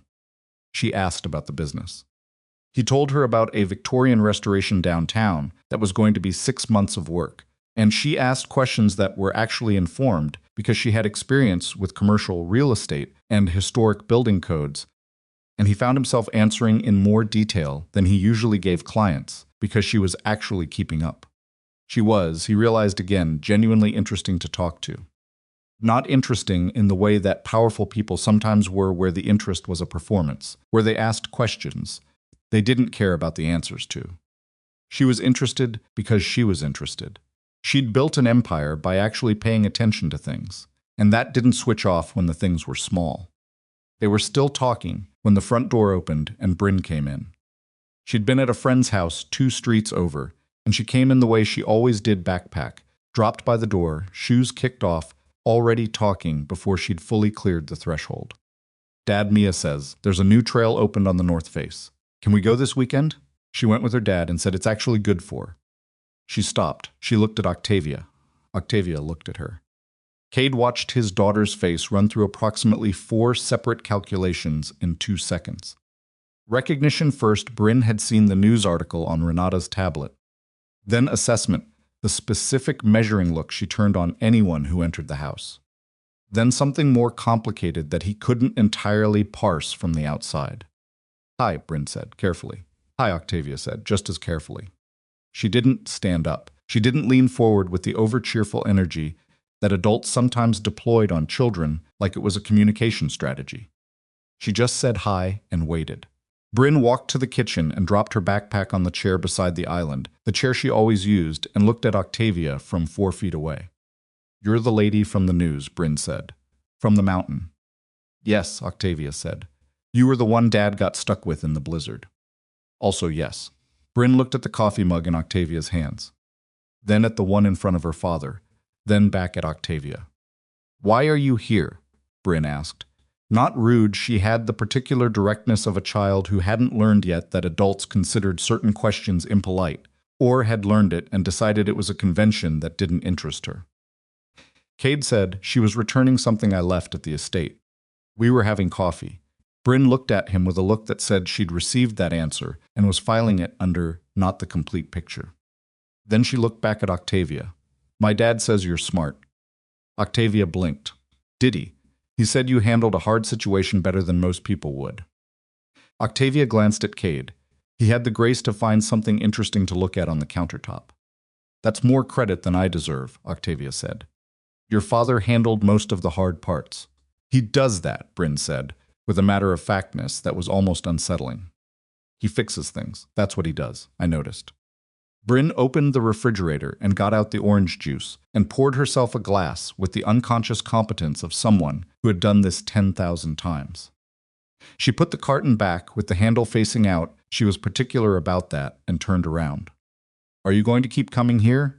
She asked Octavia. The room was very quiet for a moment. Cade opened his mouth. Octavia spoke first. I don't know, she said. That depends on a few things. Bryn waited. She was good at waiting when she wanted information. It depends on whether your father wants me to, Octavia said. And it depends on whether you're comfortable with it. She held Bryn's gaze steadily, not performing warmth, not trying to charm, just being straight with an 8-year-old the way she was straight with everyone. Those are both things that matter. Bryn considered this with the seriousness she gave things that deserved it. My mom died, she said. I know, Octavia said. I'm sorry. I know you're not trying to be her. Bryn said it like a fact she'd already worked out. You don't look like someone who would try to be somebody else. Something moved across Octavia's face, brief, controlled, but there. I'm not, Octavia said quietly. I wouldn't know how. And it wouldn't be right to try. Bryn looked at her for a long moment. Then she picked up her orange juice and walked toward the hallway. At the doorway she stopped. Don't try, she said. Simply, directly, without cruelty. That's all. Then she went down the hall to her room. The kitchen was quiet.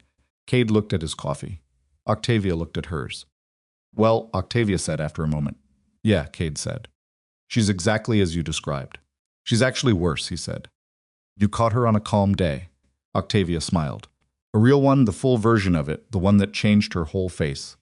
She looked, in that moment, like someone who had been handed something unexpected and hadn't decided yet whether to be pleased or frightened by it. She said, I'm not trying to be someone else, Octavia said. She's right. I'm not. She looked at him. I want to be clear about what I am. I am a 50-year-old woman who has spent her entire adult life building things that run better without her personal complications involved. I am not warm by most definitions. I am difficult. I work too much. I have opinions about everything, and I don't always wait to be asked for them. She set down the coffee mug. I have no idea how to be part of a family.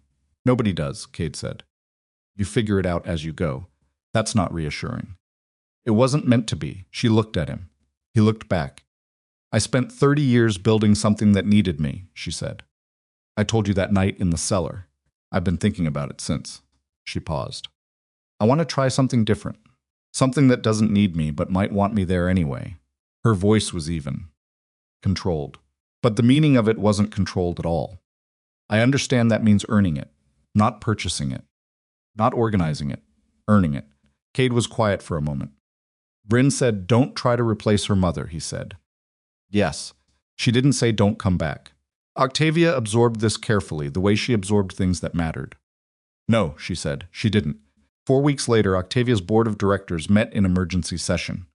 The meeting had been called by 3 senior members who had spent the 2 weeks prior constructing a formal argument backed by brand equity analysis and media sentiment data and the opinions of 2 public relations firms, that Octavia's personal association with a working-class contractor from a small mountain town was damaging the company's carefully cultivated image of executive authority.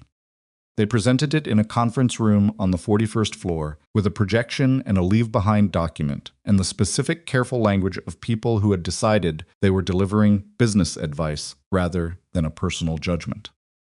Octavia listened to the full presentation without interrupting. When it was finished, she was quiet for a moment. Then she said, "Is that everything?" The lead presenter said yes. They believed they'd covered the key points. Octavia said, I want to be precise about what you're telling me. You're advising me that the man who secured my safety during a criminal conspiracy against this company, at personal injury to himself and with no obligation to do so, constitutes a reputational liability because he fixes things for a living instead of managing things for a living. The conference room was very still. I'm also noting, she continued, in the same tone, that 3 of the 4 people in this room knew about the threat campaign against me and didn't flag it up the chain. I haven't yet decided what to do about that, but I want you to understand that it is a fact I have not forgotten while you've been presenting me with brand equity data. Nobody said anything. I'll take your concerns under advisement, she said, which meant she wouldn't. They all knew it. Thank you for your time. She didn't distance herself from Cade. She didn't manage the narrative. She didn't release a statement. She didn't do any of the things the PR firms had recommended. She went about her life, including the parts of her life that were starting, slowly and imperfectly, and with significant navigation required, to include a man in a small mountain town and his daughter, and she let the press form whatever opinion it was going to form. The press, being the press, spent 2 weeks on it, and then found something else to occupy itself with.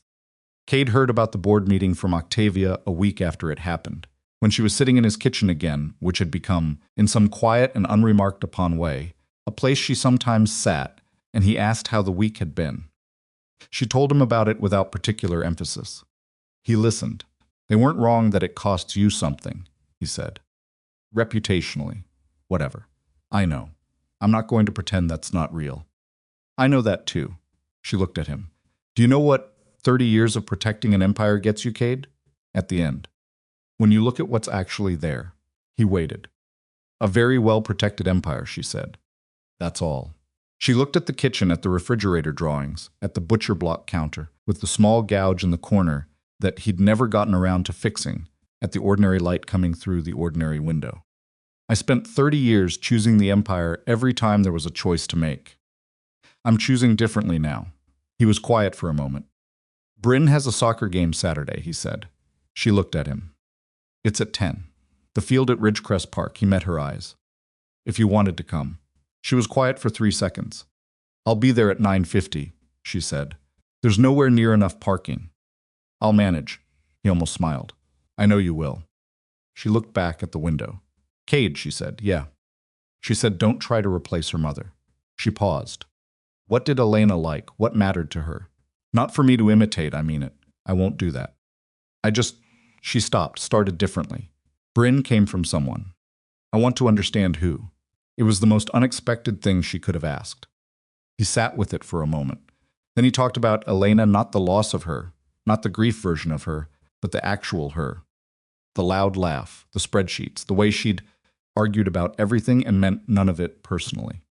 The way she'd loved Saturday mornings and hated Mondays with an unreasonable passion, and had made the best use of a free afternoon of anyone he'd ever known.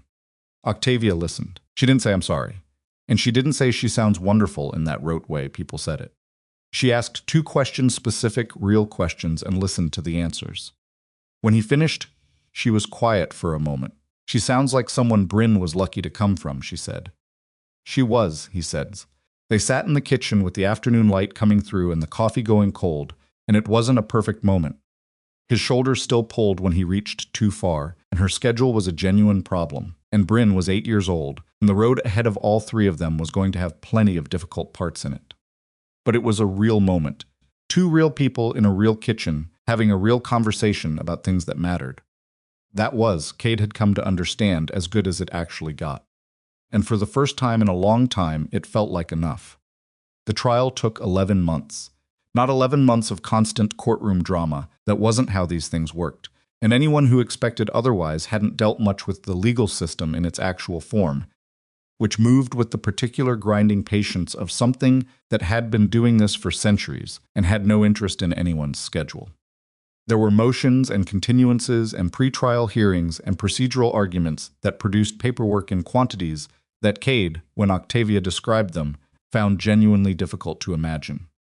There were delays caused by attorneys and delays caused by judges, and one delay caused by a juror who developed a medical condition 3 days into selection.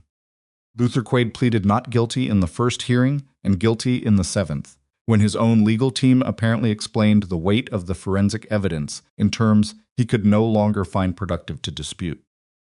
Reg Hollander had been cooperating since the mountain road, and his cooperation had produced names and records and digital communications that reached well beyond Luther into the corporate network that had funded the entire operation, a rival holding group called Meridian Capital Partners that had been running a quiet pressure campaign against Bellrose Holdings for the better part of 2 years. 4 executives at Meridian Capital were indicted. 2 took plea arrangements. 2 went to trial and lost. Luther was sentenced to 4 years with eligibility for supervised release after 30 months. Reg Hollander received a reduced sentence for his cooperation. The Meridian executives received various outcomes that their respective attorneys characterized as victories and that objective observers characterized as appropriate. Octavia said very little about any of it publicly. She attended the hearings that required her presence and did not attend the ones that didn't, and she gave her victim impact statement in a flat, precise voice that made 2 jurors visibly uncomfortable, and that the financial press replayed extensively because it contained its final 2 sentences, the most concise description of corporate predation anyone had delivered on record that year. She did not, notably, look at Luther when she delivered it. Cade attended the sentencing hearing. He sat in the gallery 3 rows back, and Octavia didn't know he was coming because he hadn't told her. He arrived after she was already seated and left before the room fully cleared, and she found out he'd been there 3 days later when a courthouse reporter mentioned it in a sidebar piece. She called him that evening. "You were there," she said. "Yeah. You didn't tell me. I didn't want you thinking about me when you needed to think about other things." A pause. "That's either very considerate or slightly maddening." "Probably both," he said. She was quiet for a moment on the other end of the line.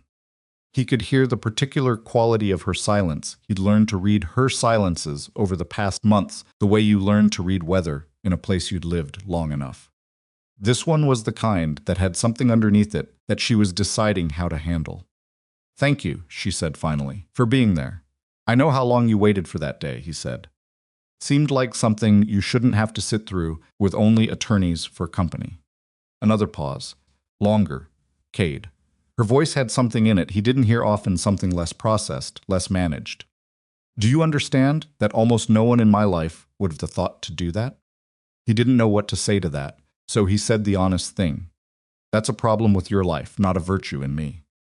She made a sound that was halfway to a laugh and halfway to something else. Saturday, she said. I want to take you and Bryn somewhere, if she's amenable.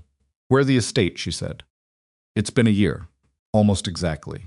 I had the restoration completed last month. They finished the east wing damage, the window, the generator room. Everything. A pause.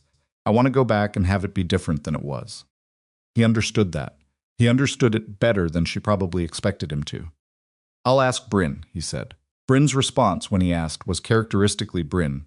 She looked up from the book she was reading, thought about it for approximately 4 seconds, and said, Is the heating fixed? I fixed it myself, he said, personally. Then yes, she said, and went back to her book. The drive up the mountain on a Saturday morning in November was a different experience than it had been a year ago. Different sky, high and clear. The particular blue that came after the season had committed to cold but before the serious snow arrived. Different road fully plowed. Sand grit along the edges, no drama in the guardrails. Bryn sat in the back seat with her book, and her earbuds in, one earbud out so she could hear if spoken to, which was her standard configuration for car trips of any length. Octavia met them at the gate. She was standing outside the gate rather than waiting inside it, which Cade noticed and didn't remark on.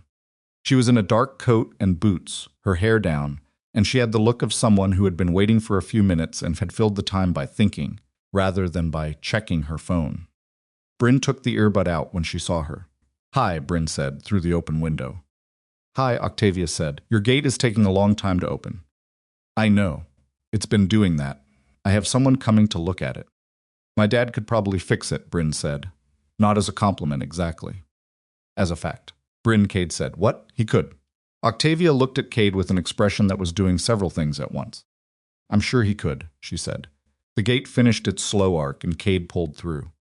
The estate looked different in November daylight than it had in a blizzard. The obvious thing to say was that it looked better, and it did, but it also looked more human. The storm had stripped something from it, or maybe the year had. It looked like a place that had been through something and was still standing, which Cade found more interesting than the pristine version he'd arrived at the first time. The east wing was fully repaired, new window, new exterior stonework where the door had been forced, fresh timber work on the shed roof. You could see where the new material met the old if you knew to look. Cade knew to look. He looked, and he thought that the seams were visible in a way that wasn't quite invisible and wasn't quite ugly. Just present, just honest. Bryn spent the first 40 minutes exploring with the focused energy of someone conducting an inspection. She examined every room she was permitted to enter with the same measuring attention she brought to everything, asking questions that were either completely practical. Why is this ceiling higher than the other one? What's that pipe for? How old is this lock? Or completely unexpected, did you always live here alone? Do you like it better in winter? Or summer, what do you do when you want to be outside, but it's raining? Octavia answered every question, not with the patient condescension that some adults applied to children, offering simplified versions of real thoughts. She answered the way, she answered everything directly, with more information than the question technically required, as if Bryn were a person whose intelligence warranted taking seriously.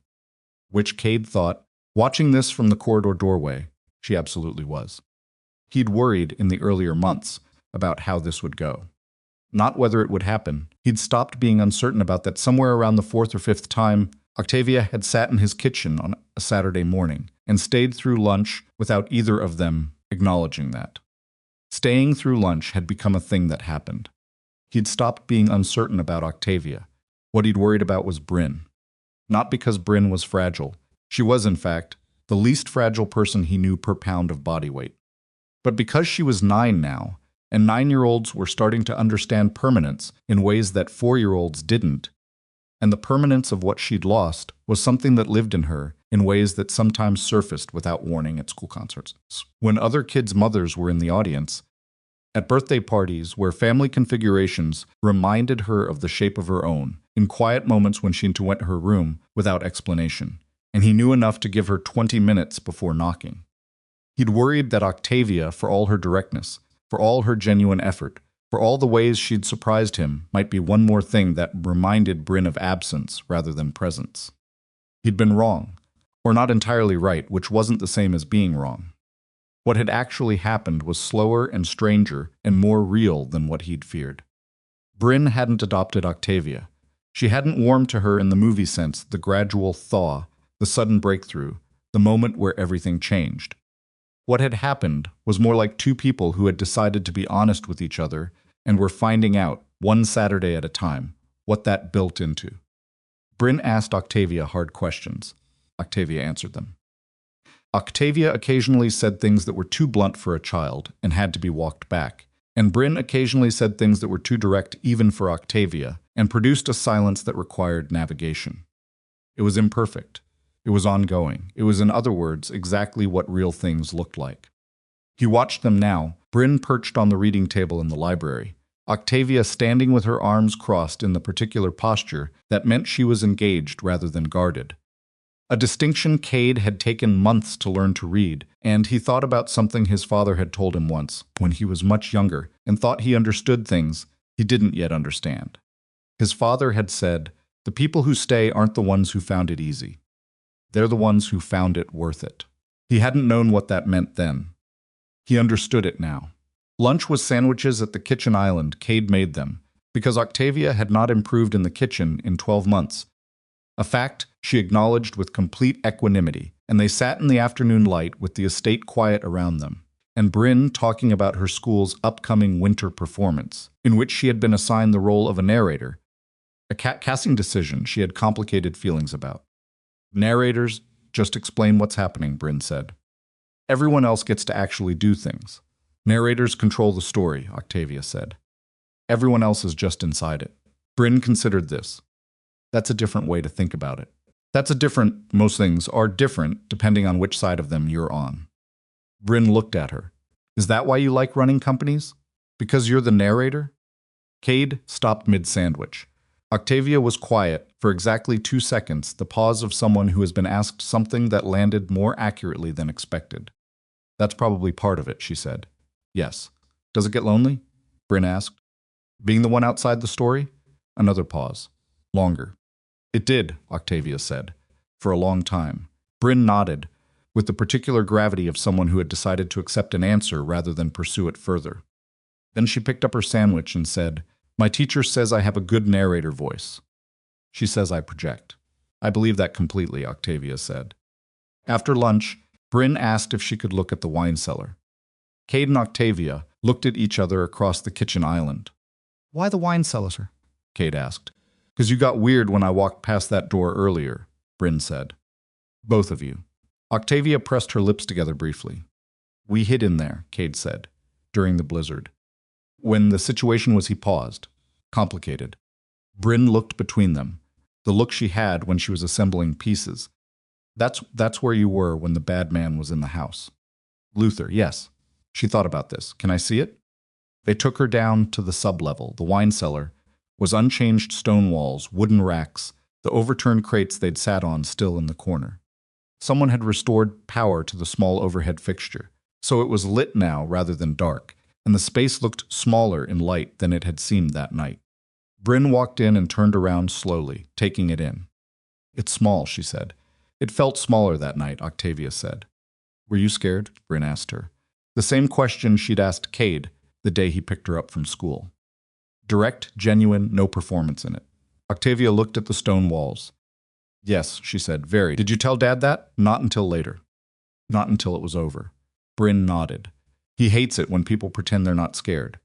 He says it wastes time." "He mentioned something like that," Octavia said, with a glance at Cade. "He's right," Bryn said. "Being scared doesn't mean you run away. It means you pay attention." She said it the way she said things she'd absorbed from repeated exposure, matter of fact, owned, no longer credited to its source because it had become her own. Cade recognized his words in her mouth and felt something tighten in his chest, in the way that certain moments did not painfully, just fully. They were in the cellar for 10 minutes. On the way back upstairs, Bryn asked Octavia what she and Cade had talked about that night, stuck down there with no power and a bad situation outside. "Many things," Octavia said. "Like what?" "He told me about you," Octavia said. "Mostly." Bryn looked up at her. "What did he say?" "That you were funny. The real kind, not the performed kind." Octavia looked back at her steadily. that you noticed things other people missed, that you said the truest version of what you observed at the most inconvenient possible times. Bryn was quiet for a moment. Then that's accurate. I noticed, Octavia said. They went back to the main floor, and eventually, as afternoons do, the light began to change, going golden, and then lower, the way it did fast in November in the mountains. They settled in the sitting room with the fire going, all three of them, and outside the window the first snow of the evening had started. Not a storm, just snow, falling the normal way, covering the restored courtyard and the outbuildings and the meadow in the slow accumulation that mountain evenings in November produced without drama. Bryn was on the floor with her book. She'd retrieved it from the car at some point without anyone noticing, and Cade and Octavia were on the sofa, not quite touching, in a way that had its own language by now. A proximity that Bryn had stopped pretending not to notice several months ago. It was Bryn, who looked up from the book and looked at the window. "It's snowing," she said. "It is," Cade said. Like last year, she looked at both of them. "This is where it happened, right? The blizzard was here." "Yes." She closed the book. She had a look on her face that he'd seen before, the assembling look, but more complete than usual. Like something had arrived at a conclusion. "You've never actually told me what happened," she said. "The whole thing. You know the main parts," Cade said. "I know what was in the news," she said. "And I know what you've told me, which is less than what's in the news." She looked at Octavia. "And I know that there's something neither of you have said." The sitting room was quiet except for the fire and the soft accumulation of snow against the windows. Octavia looked at Cade. Cade looked at Bryn. He thought about the morning after the blizzard, the helicopter coming, the satellite phone finding a signal, Bryn's photograph on the screen, and Octavia saying, "Don't tell her," and the conversation that had followed, and what Octavia had meant by it, which he had understood and honored for a full year. He thought about what it meant to protect someone from information versus what it meant to trust them with it. He thought about what his daughter was, not the 4-year-old who'd lost her mother, not the fragile narratives some people projected onto her, but the actual 9-year-old who read above her grade level and asked questions that landed like precision instruments and had told a billionaire to her face, "Don't try to replace my mother." He thought about trust. Then Octavia said quietly, without looking away from Bryn, "I once told your father not to tell you about that night." Bryn's eyes moved to her, alert. "Still, why?" she asked. Octavia's hands were in her lap. She didn't reach for composure, it was just there, steady, but underneath it was something unguarded in a way that Cade had only seen a handful of times. "Because I was frightened," she said. "Not of Luther. Not of the storm." She looked at Bryn directly. "I was frightened that if you knew how that night ended, you wouldn't want me in your father's life." Bryn was very still. "How did it end?" she asked. Octavia glanced at Cade. He nodded once. "We'd been through a long night," Octavia said. "A frightening one. And when it was over, when the helicopter came and we knew everyone was safe, your father, and I had a moment that was more than two people who just survived something difficult." She paused. "We were standing at the window and he took my hand and She stopped. Recalibrated. "I wasn't ashamed of it. I want you to understand that. I was afraid. There's a difference." Bryn looked at her for a long moment. "Afraid of me," Bryn said. "Yes, I was 9, Bryn said. "I'm 9 now, 8 that morning," Octavia said. "Though I'm not sure the year would have changed my fear much." Bryn looked at the fire. The look she had when she was thinking through something properly, giving it the room it needed. "You thought I'd be angry," she said. "Or sad. I thought you'd think someone was trying to take something from you," Octavia said. "Something that belonged to your mother." Bryn was quiet for a while. The fire worked. The snow came down outside. "My mom isn't here," Bryn said finally. She said it without the raw edge that it had carried when she was smaller, not without weight, but with the weight distributed differently. Like something she had learned to carry rather than something that was still falling on her. "She's not coming back. I know that." She looked at Octavia. "I knew it when I was 5. I knew it better when I was 6. I know it the most now." A pause. "That doesn't mean I want someone pretending to be her." "I know," Octavia said. "But it also doesn't mean stopped." She was working towards something, searching for language precise enough to hold the thing she was trying to say, and she worked at it the way she worked at hard problems, carefully, without rushing. "It doesn't mean there's no room," she said finally. "For someone who's different. Someone who's just, she looked at Octavia. Someone who's just themselves. The sitting room was very quiet. Octavia looked at the girl across the room from her, this particular, strange, precise, difficult child who had just said the thing that Octavia had needed to hear for a year without knowing it, and something in her face moved in a way that she didn't manage or contain. "That's all I want to be," Octavia said. Her voice was even, but the effort of keeping it even was visible for once. "Just myself, in whatever space there is." Bryn considered this with her head tilted slightly. Then she got up from the floor, walked across the sitting room, and sat down on the sofa next to Octavia. Not cuddling, she wasn't a child who performed affection, just sitting. Close. Present. The way she sat next to Cade when she wanted to be near him without making a statement about it. Octavia sat very still, like someone who had been handed something they'd been afraid to hope for, and was afraid to move in case it proved conditional. Then Bryn picked up her book and opened it. "You can talk," she said. "I'm just reading." Cade looked at the ceiling for a moment. He was not going to say anything about what was happening behind his eyes. He was not. Octavia looked at him over Bryn's head. Her expression said many things, most of them the kind that didn't require words, and probably shouldn't be reduced to them. He reached across the sofa and put his hand over hers. She turned her hand over and held it. Outside, the snow came down over the mountain estate, in the way it did when it wasn't trying to prove anything, just steadily, quietly, covering the places where the worst of last year had happened and making them look like everything else. The courtyard where they'd fought through to the generator shed. The east wall where the window had been broken. The meadow where the helicopter had set down and changed everything about what happened next. The fire did what fires did. The three of them sat in the room where, a year ago, two strangers had waited out a long and frightening night, and the space felt entirely different from what it had been. Not because the hard things hadn't happened. They had. They were in the walls of the place, in the seam of new stone, where the old had been repaired, in the east wing window frame that was slightly brighter than the ones around it. The hard things didn't disappear because something better came after. That wasn't how it worked, and Cade had known for years that pretending otherwise was the thing that actually made grief heavier, not lighter. Elena was in this too, not as an absence or not only as an absence. She was in Bryn's eyes and in the way Bryn moved through the world, and in the fact that the most important thing Cade had ever done was decide that a small life built around something real was worth more than a large life built around the version of himself he'd been before he lost her.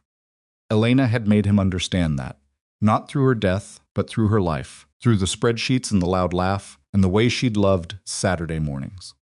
He wouldn't have known how to be here now, in this room with these two people, if he hadn't learned that first. He thought about what it meant to build a family. Not the starting conditions, not whether you'd planned it, or whether the people were the right ages, or whether the structure made sense on paper. Just the actual thing, the accumulated weight of being present. The mornings and the inconvenient conversations, and the times things went wrong and someone stayed anyway. The Saturday soccer games where Octavia showed up at 9:50 as promised and stood on the sideline in her good coat among parents in muddy rain jackets and didn't flinch. The dinners where Bryn said something completely unexpected, and Octavia's response landed in exactly the wrong register, and they'd all had to navigate the aftermath. The evening 3 months ago, when Bryn had had a bad day, the specific, complicated bad day of a child approaching 10, who was starting to understand the distance between what she wanted the world to be and what it was, and had retreated to her room. And Octavia, who had been at the kitchen table working, had knocked on the door after 20 minutes, and Cade had listened from the hallway, and heard not a conversation, but the sound of two people sitting in the same room without filling it with noise. That was the thing. That was what it actually was. Not the dramatic moments, not the blizzard or the trial or the board meeting. Those were the events. The actual substance was quieter and slower and made of smaller things. Bryn turned a page of her book. "This chapter is sad," she said. "To no one in particular, to both of them. Good sad or bad sad?" Cade asked. "Good sad. The kind where something ends but it was worth it." She kept reading. "I like that kind better than the other kind." "Me too," Octavia said. "Me too," Cade said. The snow kept coming. Sometime around 7, Bryn fell asleep on the sofa in the way that children fell asleep when they'd had enough warmth and food and safety, without decision, without transition, just there and then not there, the book sliding from her hand, and Cade catching it before it hit the cushion. He and Octavia sat with the sleeping child between them and the fire going low and the estate quiet around them. "We should get her home," Cade said quietly. "In a few minutes," Octavia said, also quietly. He looked at her. "You okay?" She thought about the question with the seriousness it deserved. "I am," she said. "I think for the first time in a while I mean that." She looked at Bryn's sleeping face, the particular piece of a child fully at rest, everything that was watchful about her switched off. She said there was room. She meant it, Cade said. "She doesn't say things she doesn't mean." "I know." Octavia looked at the fire. "I've been thinking about something," she said earlier. That narrators are outside the story. She paused. "I've spent my whole life believing that was the position of power. The person who controls the story. And now," she looked at him, "now I think being inside it is better, even when you can't control it. Even when it costs more." She was quiet for a moment. Especially then. He didn't say anything. He didn't need to. He thought about something he'd believed for years, that the life he'd made after Elena was a smaller version of the one they'd planned, and that smaller was what he deserved for having chosen to stay where staying was manageable. He'd called it practical. He'd called it being a good father. Both were true. But underneath both of them was also fear, the same fear that Octavia had named that first night in the cellar. The fear of building something big enough to lose. You didn't stop that fear by keeping things small. You stopped it by deciding that some things were worth the risk of losing them. That the alternative, the managed life, the controlled life, the life that never cost you anything because you never put anything in, was a loss that happened slowly rather than suddenly, which made it harder to see and not easier to survive. His daughter had figured that out at 9 years old. He'd needed considerably longer. Bryn shifted in her sleep, turned slightly, and her hand fell onto Octavia's arm. Octavia looked down at it and then didn't move, the way you don't move when something rests on you that you're not sure you've earned. Cade reached over and gently picked up Bryn's hand and settled it more comfortably, and in the rearrangement, Bryn's fingers closed loosely, automatically, the unconscious grip of sleep around Octavia's. Octavia looked at him. He looked back. Neither of them said a word about it. Some things didn't need commentary. Some things needed to be left exactly as they were, intact, not translated into language that would make them smaller than they were. Outside, Hollow Ridge existed in its ordinary way, the town going about its evening. Lights in the houses on the lower slopes, the gas station on Main Street with its reliable yellow sign, the school where Bryn would be on Monday telling someone about the weekend, with the particular editing of a 9-year-old deciding which parts were hers to share. The mountain was quiet. The estate was quiet. The 3 people in the sitting room were quiet, 2 of them awake and 1 of them asleep, and the fire was doing what it had been doing all evening, which was exactly what it was supposed to do. That was the whole of it. That was the story. Not the blizzard, not the trial, not the boardroom, or the helicopter, or the moment at the window with the snow coming down. All of that was the before. This, the sleeping child, and the fire, and the 2 adults who had found each other through a combination of terrible timing and good stubbornness, and a willingness to be honest when honesty was harder than the alternative, this was the after. The after was quieter. It was smaller in some ways and larger in others.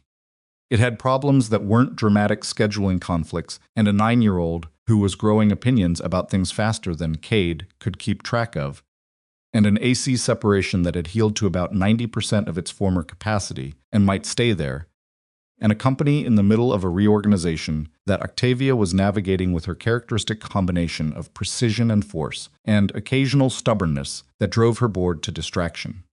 It was imperfect. It was incomplete.